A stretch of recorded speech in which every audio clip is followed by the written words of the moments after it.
इसी से प्राप्त हो जाएगा, विश्वास कर लीजिए। तो लोग पूछते हैं कौन सा नाम जप करें, तो पहली बात है कि जो आपके गुरु ने नाम दिया है वो नाम जप करो। यदि आपने गुरु नहीं बनाया तो जो नाम आपको भगवान का प्रिय, गोपाल शास्त्र नाम में 1000 नाम है, विष्णु शास्त्र नाम में 1000 नाम है, रामकृष्ण हरि शिव, जो नाम आपको प्रिय हो नाम जप करो। वो आपको गुरु से मिला देगा, गुरु मंत्र दिलवा देंगे, वो आपको भगवत प्राप्ति का सब वही नाम करवा देगा। आप शुरू तो करो नाम जप करना।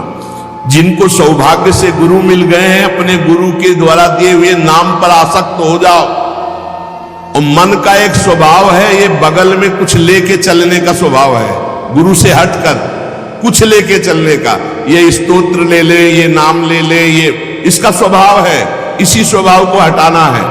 गुरु ने कहा राम तो राम, गुरु ने कहा राधा तो राधा जीवन, उसी से आप देख लेना सब कुछ प्राप्त हो जाएगा। नाम की बड़ी महिमा है। विभिन्न ग्रंथों में भगवान के विभिन्न नामों को गाया गया है। जो तुम्हें नाम प्रिय लगे या जो गुरुदेव ने दिया है। 38 शास्त्र नाम तो हमारे पास है। भाई जी महाराज से हनुमान प्रसाद पोद्दार जी कहते 38 शास्त्र नाम तो हमारे पास है, 38 शास्त्र नाम, और भगवान के अनंत नाम हैं।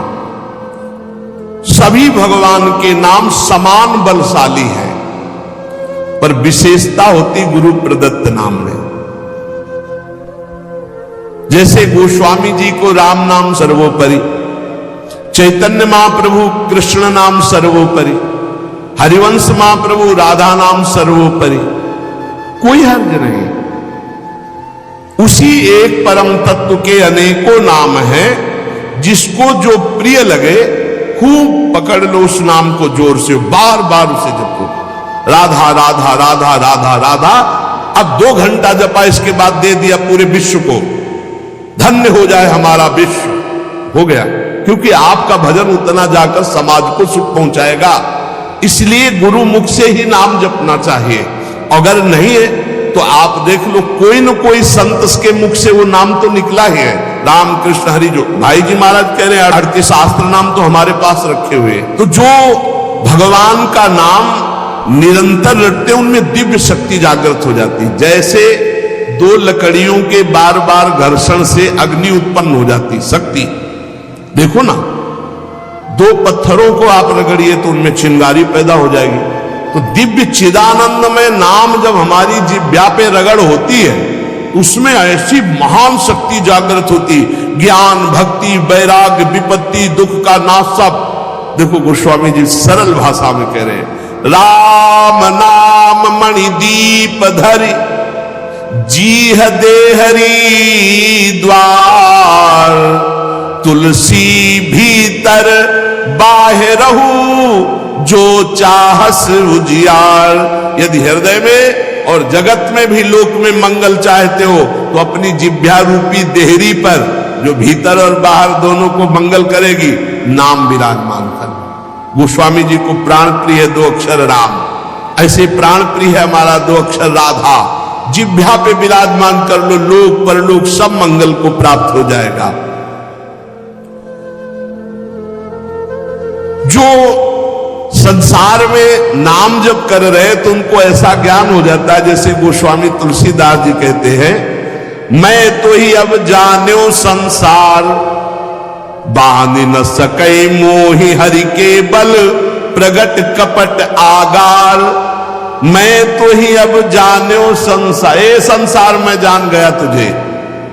संसार अब तू कपट का आगार कभी मुझे बांध नहीं सकता, क्योंकि मेरे पास भगवान नाम जप के प्रभाव से वो ज्ञान हो गया। वो ज्ञान हो गया कि अब तो मुझे नहीं बांध सकता। सर्वत्र भगवत दर्शन, तीसरी बात आई। पहला आया अपने इष्ट के अनन्य, दूसरा कैसे हो तो बोले निरंतर नाम जप करो, और तीसरा सर्वत्र भगवत दर्शन। ये सर्वोत्तम बात है। चाहे वो चांडाल हो, पशु हो, पक्षी हो, जड़ हो, चैतन्य हो, जहां तुम्हारी दृष्टि पड़े तो उसमें देखने की कोशिश करो, इसमें भगवान श्री हरि विराजमान है। सकल जग हरि को रूप निहार, हरि को रूप निहार। हरि बिनु विश्व कतहु को नहीं, ये मिथ्या भ्रम संसार। सकल जग हरि को रूप निहार। जैसे दूर से पड़ी हुई रस्सी सांप दिखाई देती है, न सांप पहले था ना बाद में रहेगा, बीच में भास रहा है, और बीच में है रस्सी, भास रहा है सांप। ऐसे ही ये संसार पहले नहीं था, बाद में भी नहीं रहेगा, बीच में भास रहा है, और है श्री कृष्ण, है प्रभु, और भास रहा है संसार। तो सकल जग हरि को रूप निहार।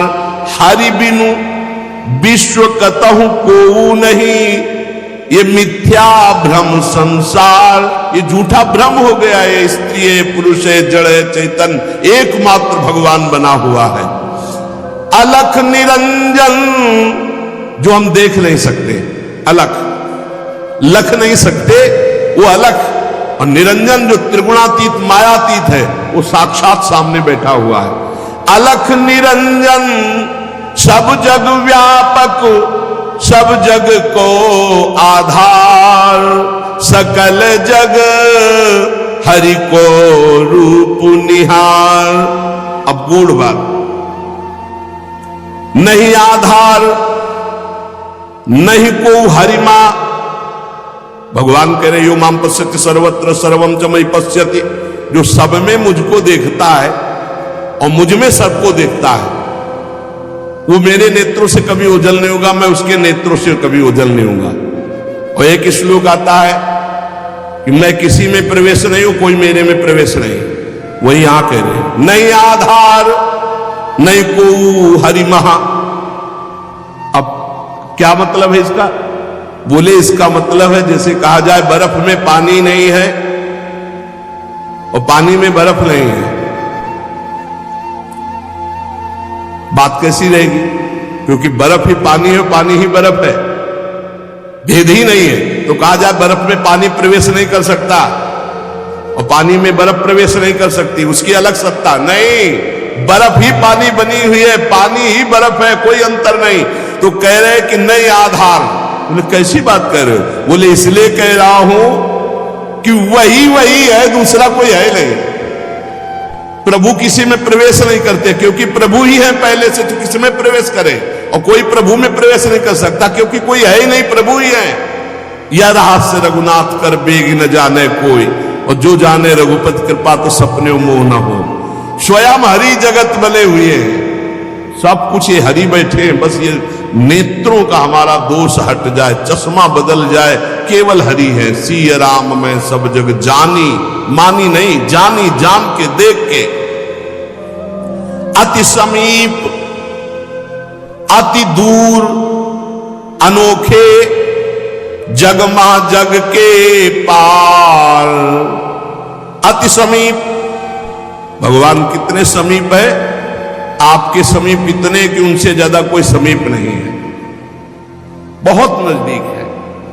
बहिरंतस्य भूतानाम अचरम चरमेव च सूक्ष्मात् तद विज्ञेयम दूरस्थम चान्तिके च तत्। इतने नजदीक है कि अपने आप से भी नजदीक हरि है, अपने आप से।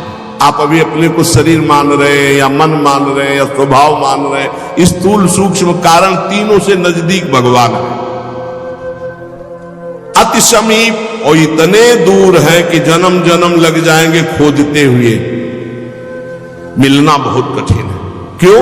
क्योंकि बाहर खोजने से नहीं मिलेंगे, अंदर डूबने से मिलते हैं। अंदर जो लौट कर डूब गया वो पा गया हीरा, और जो बाहर चाबी घर में खो गए हैं और बाहर जंगल में पूरा जीवन ढूंढो, मिलेंगे क्या? घर में लौटो तो सर्वात्मना न विसृजेत बहिरेंद्रियाणि अंतश्च। अंतर में आओ, बहिर्मुख बात छोड़ो, अंतर्मुख हो करके एक चरणदास चित्त मनंते से अकेले अंदर घुसो। कुछ लेके नहीं जाओगे, प्रेम गलियत साकरी, जितने संबंध सब ये बोझा है, नहीं ले जाओगे अंदर। अंतर्मुख अकेले होकर असंगो हम, और फिर ढूंढो तो मिल जाएगा, वही मिल जाएगा। और जब वो मिलेगा तो ढूंढने वाला नहीं रहेगा, केवल वही वो है। ये रहस्य जालत तुम्हें हो जाए। अति समीप अति दूर अनोखे, जग महा जगते पार, जग महा जगते पार। अति समीप अति दूर, जो अनुभव करना चाहो, हमारे प्रभु की यही मानता है। इस खंबे में है तो यही मिलेंगे आपको, और हृदय में है तो यही हृदय में मिलेंगे, और बद्री नारायण में मिलेंगे तो बद्री नारायण में ही मिलेंगे। जहां जैसी भावना करोगे वैसे ही भगवान मिलेंगे। और सर्वत्र है तो सर्वत्र फिर यहां भी है। पय घृत, कैसे भगवान समाये हुए, जैसे दूध में घी। पय घृत, अब दूध में पूड़ी बनाओ, नहीं बन पाएंगे। अब प्रक्रिया है, दूध को दही जमाओ, दही का मंथन करो, मक्खन निकालो, मक्खन को सिराओ, घी आ गया। ऐसे ही गुरु प्रदत्त साधना के बिना यह दृष्टि नहीं प्राप्त हो सकती। सर्वत्र श्री भगवान है। भगवान कैसे समाये हुए? पय घृत, दूध में घी के समान। पावक काष्ठ, जैसे अग्नि और लकड़ी। लकड़ी में कहीं अग्नि है, लेकिन घर्षण करो, अरण्य मंथन उसी को तो कहते हैं। लकड़ी के घर्षण से अग्नि पैदा हो जाती है। बोले बीज महा तरु, जैसे बीज में वृक्ष समाया हुआ है। फल पल्लव डार, जैसे एक छोटे से बीज में पूरा वृक्ष है, उसकी डाल भी है, उसका पत्ता भी है, उसका फल भी है, लेकिन उसको जब आप भूमि पर प्रक्रिया से गाड़े, बीज अंकुरित हो, तब आपको यह अनुभव में आएगा। तिमि हरि व्यापक अखिल विश्व महा आनंद पूर्ण अपार। आनंद समुद्र भगवान ही सब रूपों में व्याप्त है। यही विधि एक बार निरखत जो भव बारिधि होए पार। एक बार ये दृष्टि आ जाए कि सर्वत्र भगवान है, वो भव समुद्र से पार हो गया। पर इस दृष्टि में बड़ा धैर्य की जरूरत है, क्योंकि जहां आपकी दृष्टि हुई तहां माया अपना रंग शुरू कर देगी।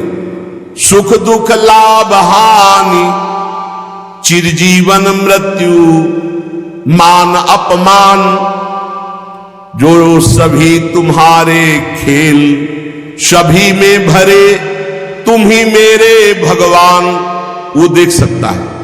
जब देखने चलोगे ना भगवान को, तो ये द्वंद अपना आक्रमण करेंगे। कभी सुख फंसा लेगा, कभी दुख, कभी लाभ, कभी हानि, कभी मृत्यु का भयावा, कभी मान, कभी अपमान। जो इन सब में भगवान को देखता है वही निकल पाएगा। बड़ा कठिन है जब कोई अपमान करे उसमें भगवान देखे। बड़ा कठिन है जब कोई मारने आवे, कोई कहे आओ भगवान मार दे, ऐसा बड़ा कठिन है। कोई हमें गाली दे, हानि करे, तिरस्कार करे, हम उसमें भगवान देखें, लेकिन है भगवान। बहुत कठिन है। भगवान एक ऐसी स्थिति दे तभी होता है, नहीं तो ऐसे। अब नामदेव जी ने जब कुत्ते में भगवान को देख लिया, भूत में भगवान को देख लिया, तो एक भगवान से सख्य भाव से बात करने लगे। एक दिन कहा, विठ्ठल भगवान, पांडुरंगा, आपकी कृपा से अब मैं सब में आपको पहचान लेता हूं। भगवान ने कहा सही। बोले आप किसी भी रूप में छुपो, अब हम आपको पहचान लेंगे। भगवान मुस्कुरा दिए। बातचीत करते थे भगवान, पांडुरंगा, विठ्ठल भगवान। थोड़ी देर में विचार आया कि मंदिर में बैठ के भजन करने से बड़ी भीड़ हो रही, लोग आ जा रहे हैं, विक्षेप पड़ता, मंदिर के पीछे चलते हैं। अभी तक विचार नहीं आया था। अब मंदिर के पीछे जाके जो भजन में लगे, कीर्तन में, सो देखा कि 10 बच्चे आ गए, कबड्डी खेलने लगे। यहां बड़ा विक्षेप, चलो नदी किनारे चलते हैं। तो नदी किनारे जाकर कीर्तन करने लगे। अभी कीर्तन शुरू ही हुआ था कि वहां बैलगाड़ी से तंबू कनात उतरने लगी, हो हल्ला शुरू हो गया। उनके नजदीक दूर से गए, बोले यहां भजन करने आए थे, यहां भी उपद्रव शुरू किया। तो उसकी पत्नी गड़ासा लेके निकली। बोले अब भोजन की व्यवस्था भगवान ने कर दी है, मिल गया है, काट के अभी हम बनाते हो, हम सब लोग खाते हैं। नामदेव जी ने कहा यहां तो मरने वाला प्रोग्राम शुरू हो गया है, कौन लोग है जो हमें काट के खाएंगे। गड़ासा लेके दौड़ी नामदेव जी की तरफ। पति ने कहा तुम चिंता मत करो, दूसरा गड़ासा लेके वो दौड़े। अब वो नामदेव जी ने भजन तो फिर भी हो जाएगा जो जिंदा रहेंगे, भागे मंदिर की तरफ और सांस, और जैसे जैसे भागते पीछे से पकड़ पकड़ अब पकड़ आप। जब नगर में प्रवेश किया तो वहां देखा कि कोई ने, फिर मंदिर में गया, कहा हाँ। विठल भगवान ने कहा क्या हो गया? बोले प्रभु बस 5 मिनट अगर हम चूक जाते। भगवान ने कहा क्या हो गया? बोले प्रभु ऐसा ऐसा घटना घटी, पता नहीं किस देश के वो लोग थे कि वो कह रहे थे लाओ काट के खाते हैं, और वो दौड़ पड़ी उनकी पत्नी, फिर वही। बोले पहचाने नहीं क्या? बोले प्रभु पहचानना क्या है, वहां इतना बड़ा गड़ासा ले। बोले रुक्मिणी जी वो थी और मैं था, और कौन था? और कोई दूसरा थोड़ी था।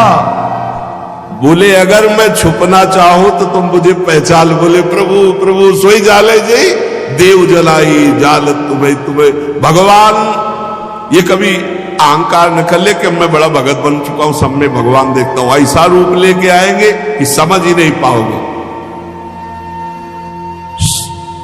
मान अपमान, सुख दुख, निंदा स्तुति, जन्म मृत्यु, इसे समान देखने वाला जीवन मुक्त होता है। देखो ये इस पर हमें समान होना पड़ेगा। द्वंद्व विमुक्ता, सुख दुख संगई। क्या देखना होगा? सभी मेरे प्रभु के खेल हैं, सभी में प्रभु भरे हुए हैं, और प्रभु का पावन स्पर्श हमें प्राप्त हो रहा है। इससे मिलता मुझे सर्वदा, सब में सुखद तुम्हारा स्पर्श। अता नहीं हो पाते मन में कभी सोच उद्वेग अमर्ष।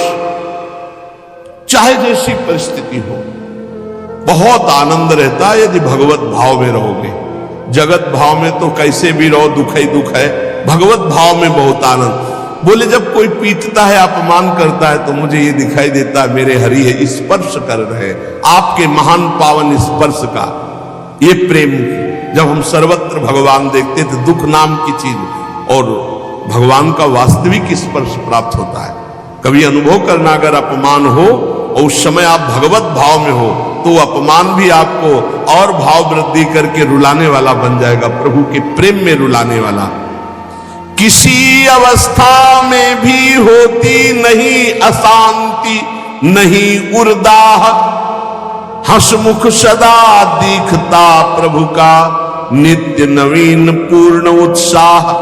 दृढ़ विश्वास हो जाता है, इसलिए अशांति नहीं होती। एक दिन एक सन्यासी संत विचरण कर रहे थे, तो कुछ उद्दंड लोगों ने सोचा कि कुछ अर्थ होगा, पर उनको ये पता नहीं था कि ये सन्यास के नियम से जो चलते हैं उनके पास अर्थ नहीं होता। वो कभी धन का स्पर्श नहीं करते। नहीं, जो सन्यास धन का स्पर्श नहीं, काठ की स्त्री का भी स्पर्श नहीं। बड़ा नियम सन्यास धर्म का मतलब ही होता साक्षात नारायण स्वरूप। अब उन्होंने उनके झोला देखा तो उसमें वही गीता आदि शास्त्र और तो कुछ निकला नहीं, तो बड़ी गुस्सा लगी, ईंट से उनका सर फोड़ दिया, खून खून ऐसे, और वो फोड़ के। ऐसे बड़े निर्दयी लोग होते हैं। वहीं से एक डॉक्टर गाड़ी से निकले, देखा एक संत जो है घायल पड़े हैं, उठाया ले गए अपने अस्पताल में, टाका लगाया, दवाई और गर्म दूध पिला रहे थे। तो जो राज कर्मचारी पुलिस को भी सूचना की उन्होंने, तो पुलिस भी साथ वहां आई और कहा, डॉक्टर ने पूछा महाराज जी आप बता सकते हैं कि किसने आपका सर फोड़ा? बोले बता सकता हूं, पक्का मुझे याद है आपने। और वो तो बोले महाराज आप कैसी बात करते हो, हम तो पुलिस कर्मचारियों का इनकी बात मत मानना, इस समय इनका दिमाग सही नहीं। बोले नहीं, मैं बहुत दिमाग सही बोल रहा हूं, तुम्ही ने मारा और तुम ही दूध पिला रहे हो, तुम्हारे सिवा और किसी ने नहीं किया। अब वो तो घबरा गए, बोले महाराज आप हमें फंसा क्यों रहे हो? बोले नहीं नहीं, तुम हमें नहीं फंसा सकते, तुम ही ले पाया। जब फिर वो डॉक्टर के ऊपर पुलिस वालों ने कहा महात्मा सही बोल रहे, तो उन्होंने पुलिस वालों से कहा कि आप समझो मेरे भगवान ने वो रूप रखकर मुझे मारा और इस रूप में भगवान ही मुझे बचाए, तो भगवान ही तो है ना। तब डॉक्टर बचे। नहीं तो सिद्ध पुरुष अपनी भावना में बोल रहे, बेचारा फंस जाता। आप ही पीटने वाले हो और आप ही दूध पिलाने वाले हो, इसमें कोई अंतर। इसलिए किसी भी तरह उनके हृदय में अशांति या जलन नहीं होती। चाहे वो राम उपासक हो, शिव उपासक हो, कृष्ण उपासक हो, जगदम्बा उपासक, अपने इष्ट को सर्वोपरि मानना और किसी के भी इष्ट की निंदा न करना और उसको नीचा ना दिखाना, अपने लिए अपने इष्ट को सर्वोपरि मानना, ये भावना इतनी जोर की होनी चाहिए कि अपने इष्ट के सिवा और कुछ रह ही न जाए पूरी सृष्टि में। उत्तम के बस असमन माही, सपने हूं आन पुरुष जग नाही। एक बार गोस्वामी तुलसीदास जी वृंदावन आए, प्रातःकालीन वेला अपनी नित्य दिनचर्या करके निकले दर्शन करने के लिए। तो श्रृंगार में जिन ठाकुरों के दर्शन किए तो सब में मुरली, मोर मुकुट, ललित त्रिभंगी, पार्श्व में श्री राधा किशोरी। प्रणाम किया, कहा कहा कहूं छवि आज की, भले बने हो नाथ। नाथ आप ही हो, मुझे पता है बहुत सुंदर हो, प्रियाजू के साथ विराजमान हो, पर महाराज मेरे मन में पूर्ति नहीं हो रही, दर्शन की पूर्ति नहीं हो रही। जो प्यास है वो मेरी तृप्ति नहीं हो रही। मैं देख रहा हूं सांवले सलोने आप मेरे ही प्रभु हो, गोरी प्रियाजू आप मेरे ही हो, मुझे कोई संशय नहीं है, पर ये रूप हमारी तृप्ति का कारण नहीं। देख लो इष्ट निष्ठा, जबकि जड़ चैतन्य को सबका बोध है, गोस्वामी जी को। प्रभु जब मैं आपके कर कमल में मुरली देखता हूं और मयूर पिच्छ मस्तक पर देखता हूं और सीधे खड़े होने की जगह 3 जगह से टेढ़े ललित त्रिभंगी देखता हूं, बड़ा सुंदर रूप है, मुझे तृप्ति नहीं। तुलसी मस्तक तब नवे जब धनुष बाण हो हाथ, साष्टांग दंडवत तो तब करूंगा जब ये मुरली की जगह सारंग धनुष हो और टेढ़े की जगह सीधे हो जाओ और राज मुकुट चक्रवर्ती सम्राट का धारण किए हुए। प्रभु मैं जानता हूं भले बने हो नाथ, मेरे ही नाथ हो, कोई अंतर नहीं, पर मैं साष्टांग दंडवत तभी करूंगा। जिस मंदिर में जाते हो वहीं प्रिया प्रीतम, तो वृंदावन है, यहाँ तो ढाक पात सब जगह राधा राधा राधा राधा, कृष्ण कृष्ण, ये तो प्रिया प्रीतम का महल है। तुलसीदास जी महाराज बड़ी एकाग्रता से विनय अंदर से किए। फिर जब देखा एक क्षण में वही भगवान, मुरली अंतर ध्यान हो गई, हाथ सीधे हो गए उसी छवि में, और सारंग धनुष, राज मुकुट और प्रियाजू सियाजू। मुरली मुकुट दुराय के नाथ भय रघुनाथ, तत्काल सियाराम को साष्टांग दंडवत के जय जय प्रभु। इतने बड़े महापुरुष ने यह सिद्धांत स्थापित किया, यद्यपि प्रभु आप ही हो, कहा कहूं छवि आज की, भले बने हो नाथ।